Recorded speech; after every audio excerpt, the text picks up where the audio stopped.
Hello, it's noon, so we can start. Welcome to today's Tech Wednesday session.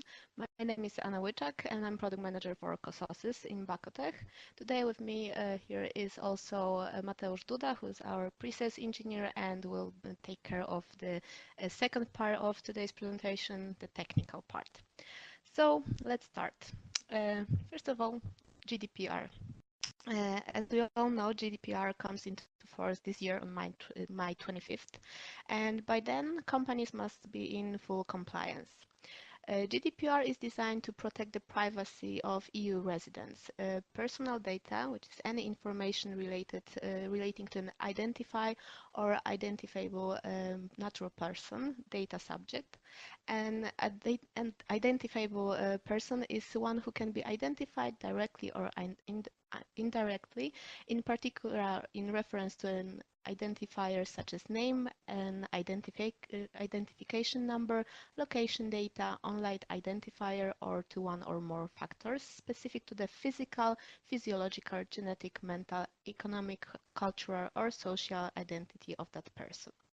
So the necessary steps that should be taken before GDPR comes into force are, first of all, we should increase awareness, so decision makers and key people in every organization should be aware of GDPR regulations and their impact on their business. Second step is to identify private data. So you should identify and classify what personal data you hold, where it came from, and who you share it with. Also, you should perform audits.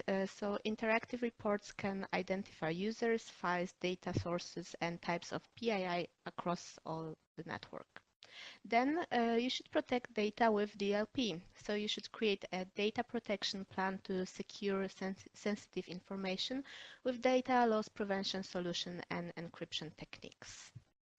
Few words about CoSoSys, because today we're focusing about CoSoSys and their flagship solution, which is Endpoint Protector.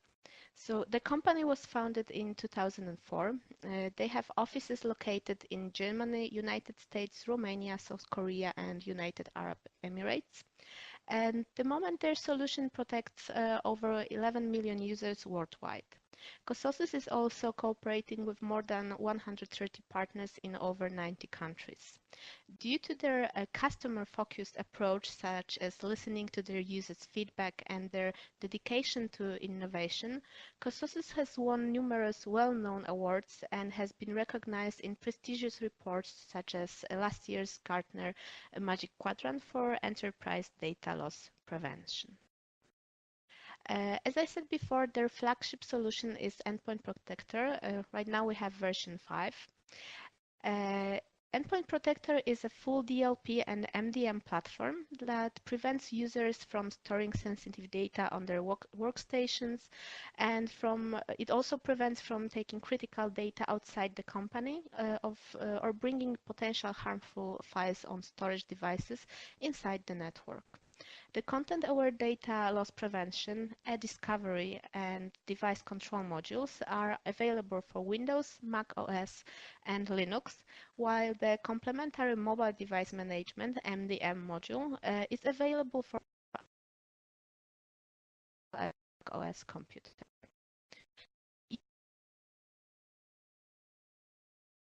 Hardware appliance solution can be implemented within minutes. It is available, the models are available from 20 to more than 4,000 endpoints. The second option is virtual appliance, which is available in few formats such as OVF, OVA, VMX. Implementation of virtual appliance takes less than an hour. It is also compatible with VMware, VirtualBox, Parallels, or Microsoft Hyper-V. The system architecture consists of few modules. The first and basic one is device control. It allows you to control all common device types and ports, such as USB devices, serial ports, zip drives, Bluetooth devices, network drives, media player devices, etc. The full list of devices and ports is available in the console.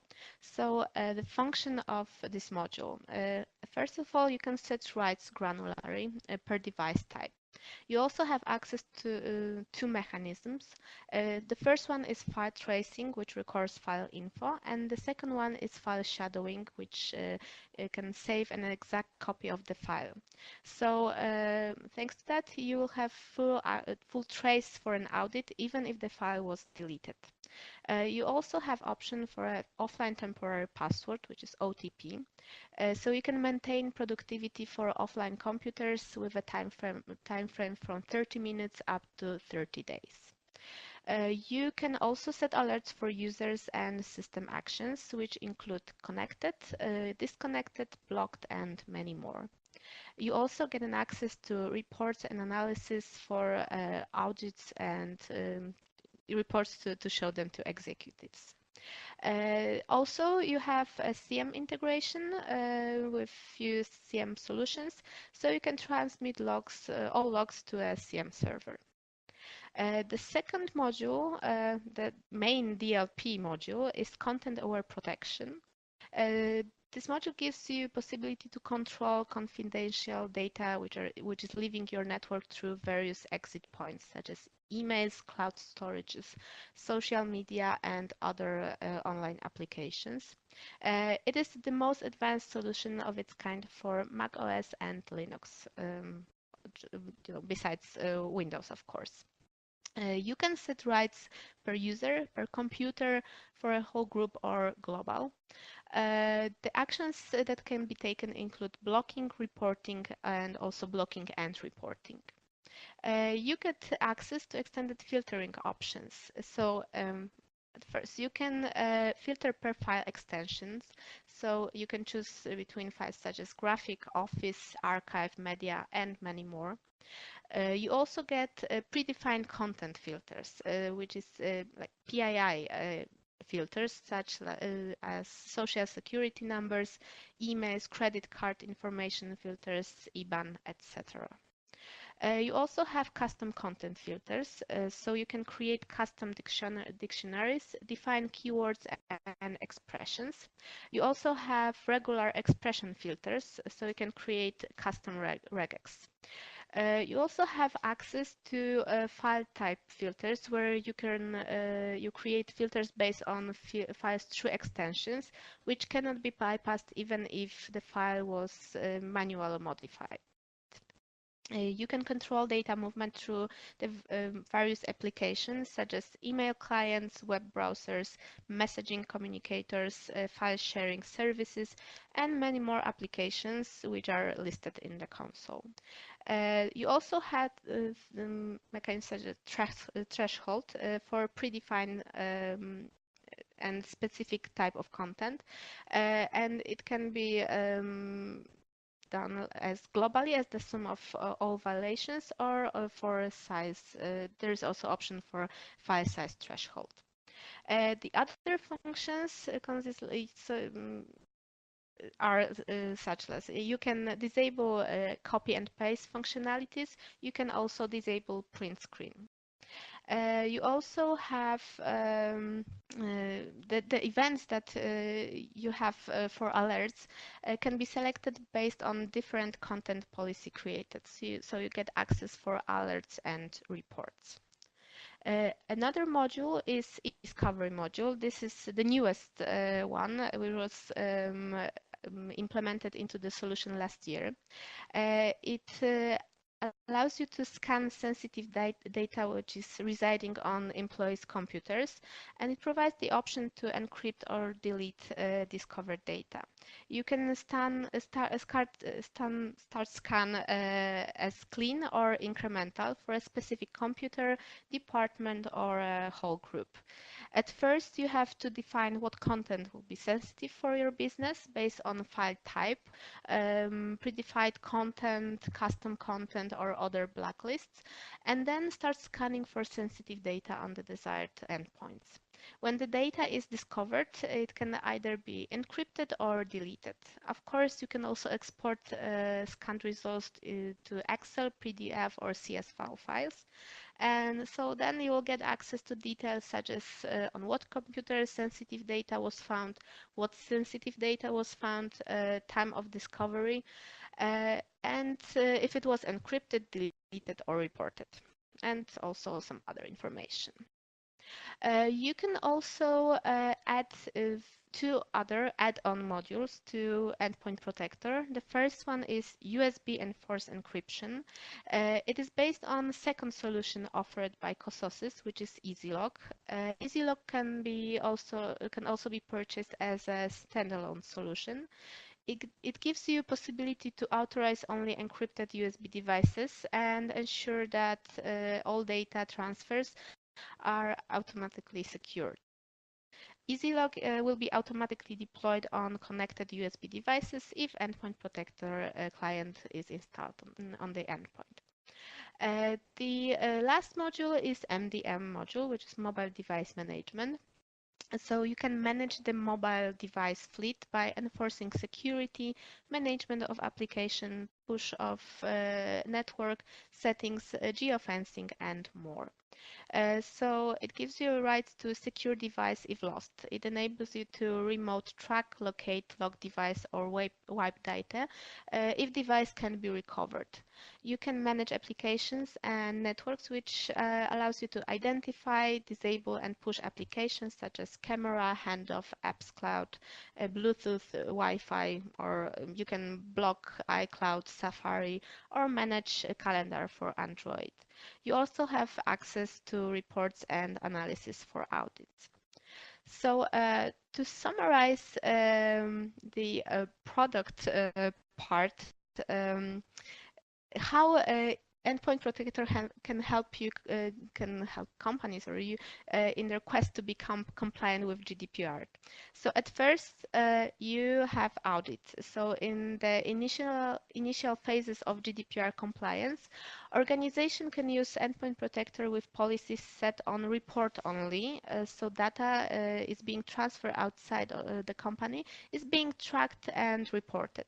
Businesses can get valuable insights about what users are transferring sensitive data like PII, credit card numbers, social security numbers, and other confidential information.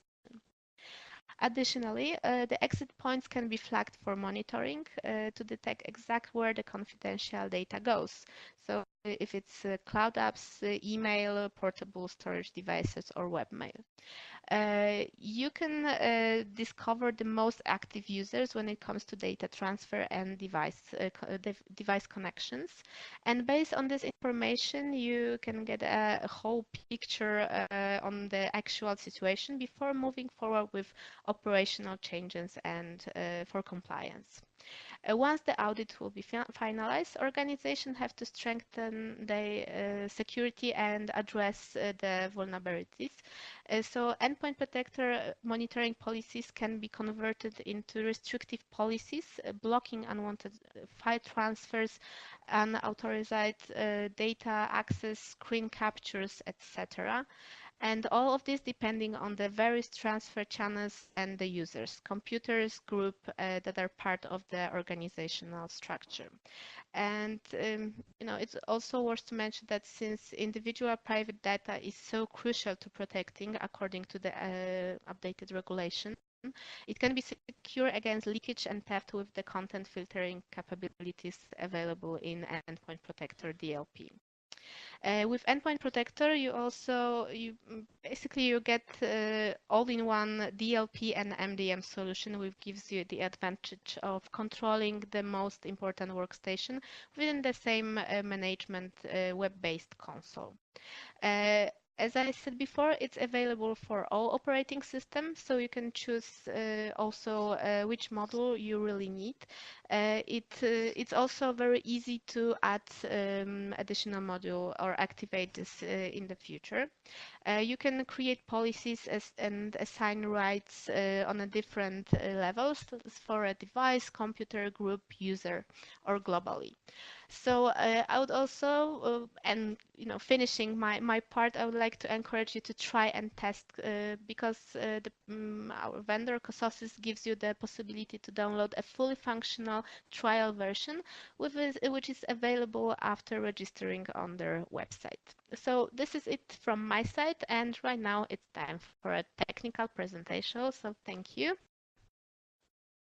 Hello, my name is Mateusz Duda. I'm pre-sales engineer in Bakotech organization, and now I will present you the technical side of the CoSoSys endpoint protector. Okay, so this is how the console looks like when we're first reaching it. Now we're going to log in.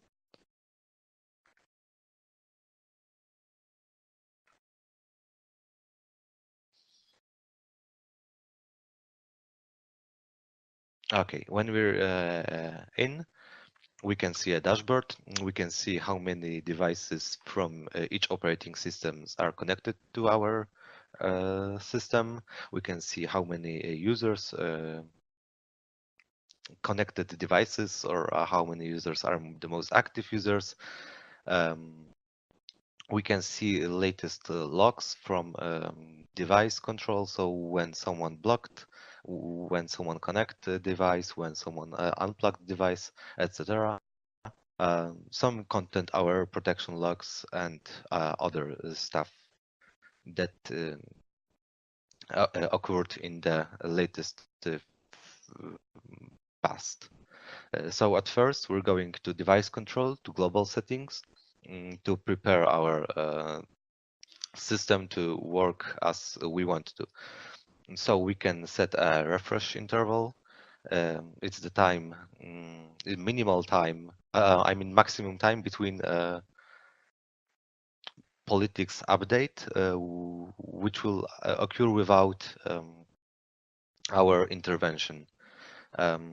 We can set on which outputs the file will be tracked. So we can, for example, see if the file was moved from system folder to, for example, bin, and it will be tracked. We are setting where the files will be shadowed. Shadowing is making a copy of a file which was transferred and reported to our console. The shadow copy is we create the shadow copy on our server, and so we must check if, for example, we've got enough disk space to create all shadow copies from all workstations. We can exclude extensions from file tracing, shadowing, or even scanning, because we, for example, know that some extensions are transferred every day in our organization, and we don't want to generate unnecessary and net flow, for example. We can set the maximum log interval and shadow interval. So this is the maximum time after which after the logs will be and files will be transferred to our server if only the connection is established. We can set the maximum file for shadowing because, for example, we don't need to copy like 1 terabyte files, because it will make our system and our disk space fill very quickly. We can scan archives in archives. So for example, 7-zip in zip, in RAR, and etc. up to 8 times. We can enable advanced printer and MPT scanning. So it will reduce the amount of false positives which will be occurring. We can enable metadata scanning. And we can also set politics like for outside networks, so where we're not in company, and for working hours. Okay, so after we're setting our settings, let's go to global rights. Here we can manage all our devices that are plugged in our computer on our workstation, like USB, DVDs, cameras, etc. Most of the devices have got only two options: deny access or allow access. Deny access is blocking the device of kind type, and we will have no access to it. Allow access is full access. And also we've got in some of the positions, we've got like read only. So we can only copy from the device to computer, not from computer to the device. And there is also a trusted device. Trusted device level 1 is our EasyLock application. Trusted device level 1 is we must use the EasyLock application to copy files from the workstation to the USB, for example, device.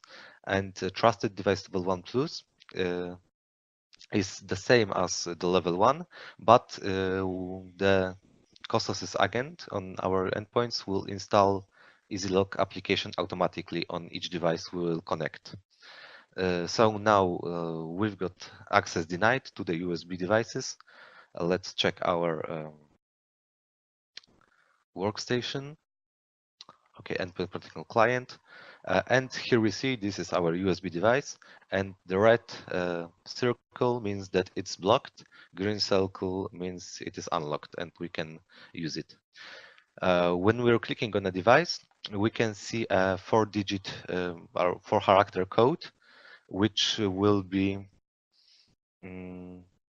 used, for example, in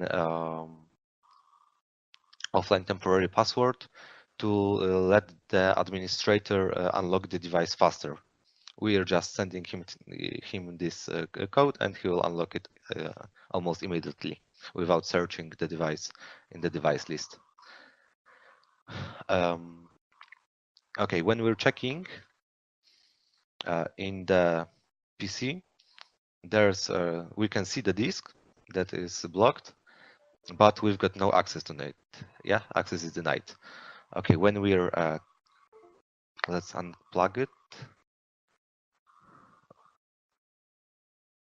and plug it once more.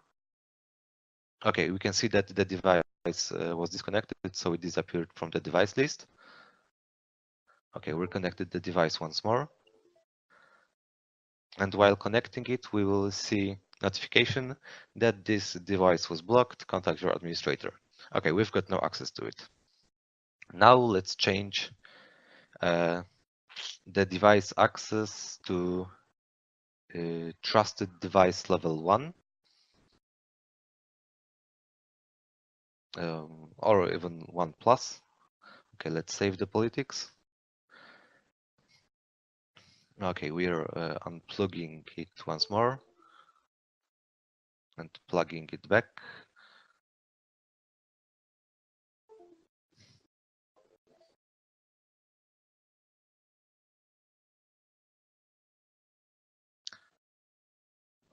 Okay, and now we'll see the EasyLock application is being executed because it was already installed on our device. We are setting a password for it. And then we are connecting, and on the right side, we can see the device, connected device. And on the left side, we can see our computer or files on our computer. We can drag and drop files onto the device easily, so it's very easy to manage the files we're storing on the device.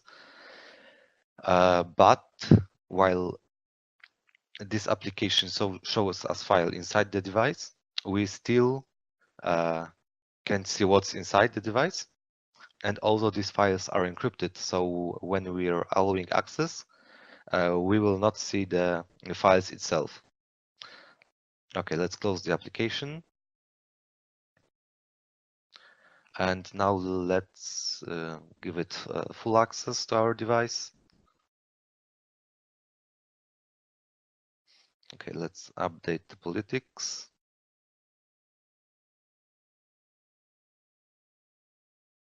Okay, we can see now that device is unlocked because the green circle is shining there. Okay, and we see the files of the EasyLock. The EasyLock application and the encrypted data. There is nowhere our files we've copied, so these were the two shortcuts of Google Chrome and Firefox. These are only encrypted files and we cannot retrieve information from them. About the EasyLock application, we can set a few options in Enforce Encryption and EasyLock. For example, if we are connecting a device to a CoSoSys, to a workstation with CoSoSys agent, the software will be updated automatically. We can enable file tracing or offline file tracing, so it will generate logs for the device. And we can set that only we can run the EasyLock application only on workstations that have got installed endpoint protection client. For example, if we will try open the EasyLock application at our personal computer at home, we will not be able to do that. Okay, going forward, we're going to the content aware protection section. Where we create policies for the files in motion and files we're trying to copy or send. So we're creating the new policy. We're setting operation system because the operation systems have got some other options, for example, or they're working on different. The politics are working different. So we're setting a name. Truth threshold means how many, for example, if we're blocking emails or checking how many emails we've got in the file, when we've got here one, any email the system will detect, it will block and report the file. We can block and report or report only. For example, if we will set 2 here, we can send 1 email in each file.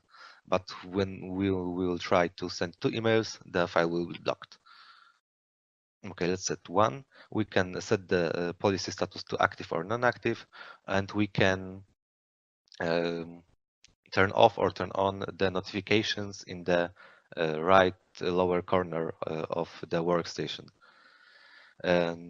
Here we can set where the files will be checked. So for example, network shares, the client server applications, copying to the clipboard, we can block making print screens. We can check files that are sent to printers. And there are tons of other applications that we can check.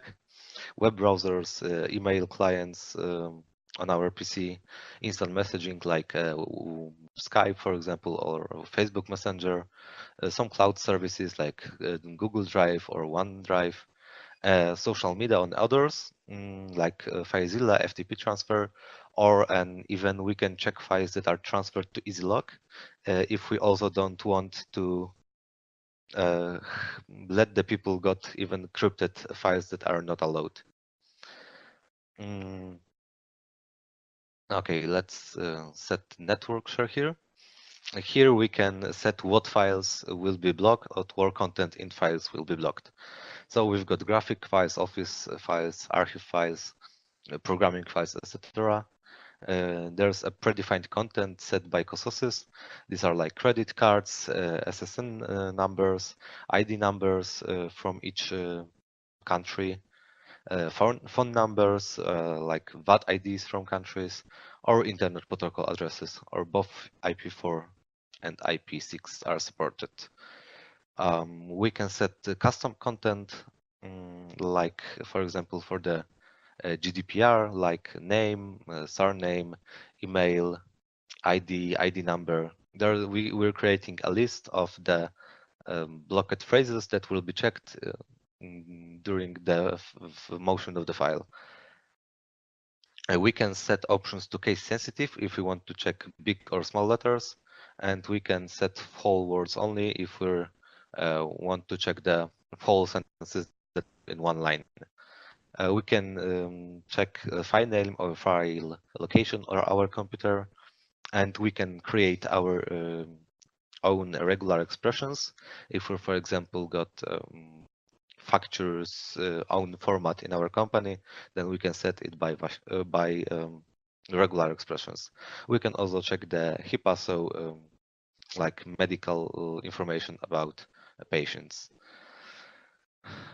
So, for example, let's block JPEG files and let's set it on our computer. Network share, yeah, okay. Let's save the politic. Here we've got our politics. We can create an unlimited amount of it. Here's politic with priority 1. So the files which are transferred will be checked first by this politics. Then if it would be other politic like second, it would got priority 2. If the file is blocked by this politic, it won't be checked by this politic. Okay, so let's go check to our endpoint. Let's update politics for sure. And let's try to upload the JPEG file in network share. Okay, we've got information that content treaties was detected and file was blocked due to sensitive content. It's a image JPEG. We can send this file, and the information will be in logs and in file tracing that we'll try to send this file to some network share. Okay, let's edit our politic, and now let's add our regex. I've created a regex here that check factors numbers. Let's save it. The blacklist and whitelist are we're setting it here. This custom content file name or file location, and there are regex. This is the regex for the factor, so it's f/3 digits/4 digits. Okay, let's go to our endpoint. Let's upload politics once more for sure. Okay, and we can set here our factor number, so f/3 digits/4 digits. Okay, let's save it. And now let's try upload it to the network share. Okay, we've got message that the file was blocked due to sensitive content, and it's because there is text f/634/1257, and we can send this file to a network share.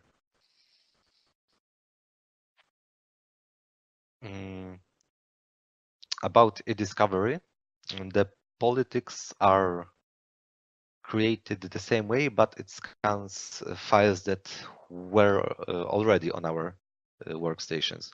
So we're also setting a policy name, policy status, the threshold that we want to check, and we can set the file size threshold. So for example, if file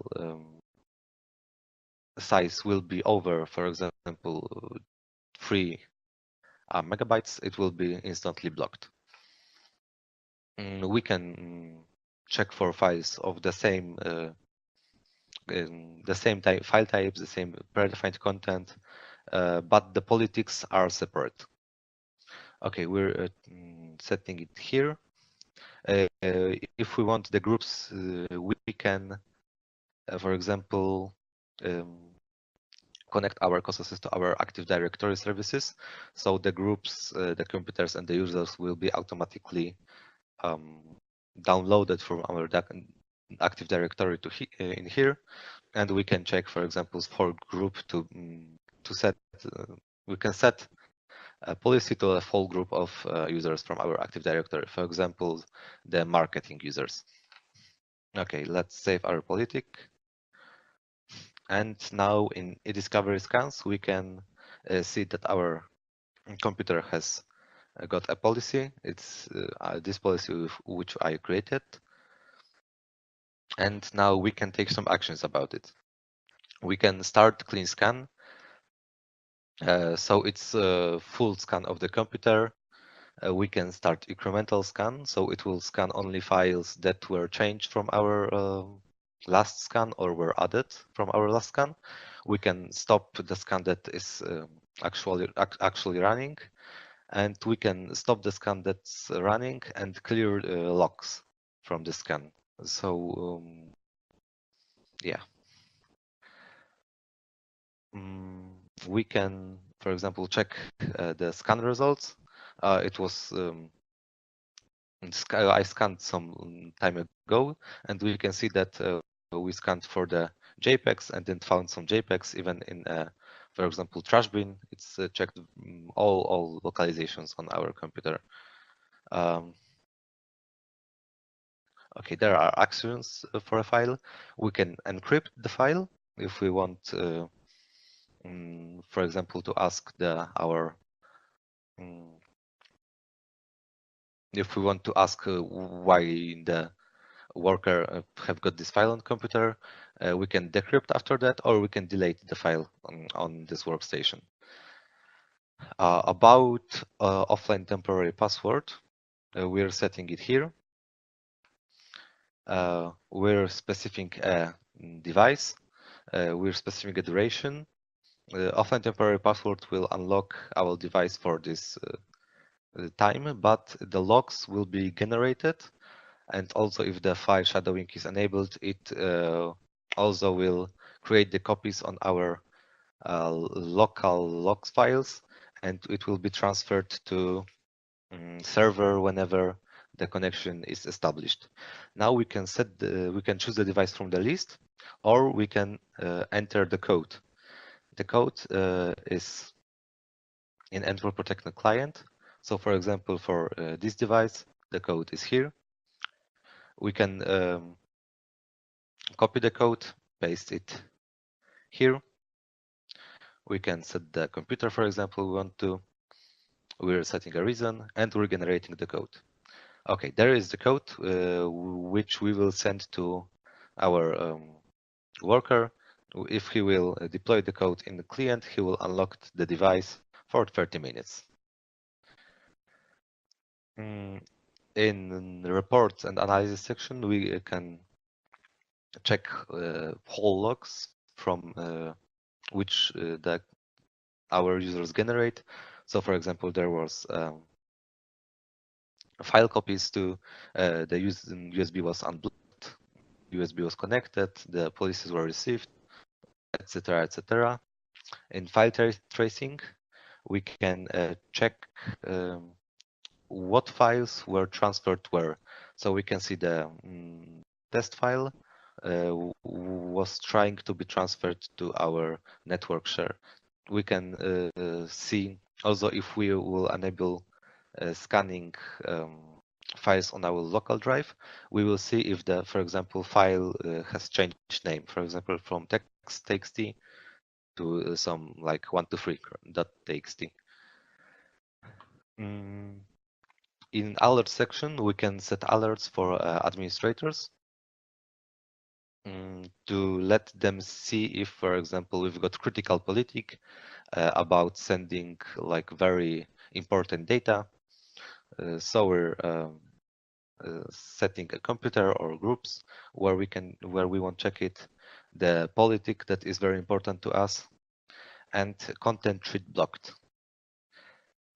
If any file would be transferred or the file will be blocked or reported, the alert would be sent to administrator. We will see the alerts here in this section. Also, we can connect our attach email address to each administrator, and the alert also will be sent to their emails to inform them about that something happened on our service.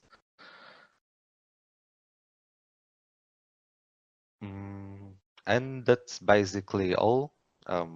Thank you for participating in our presentation.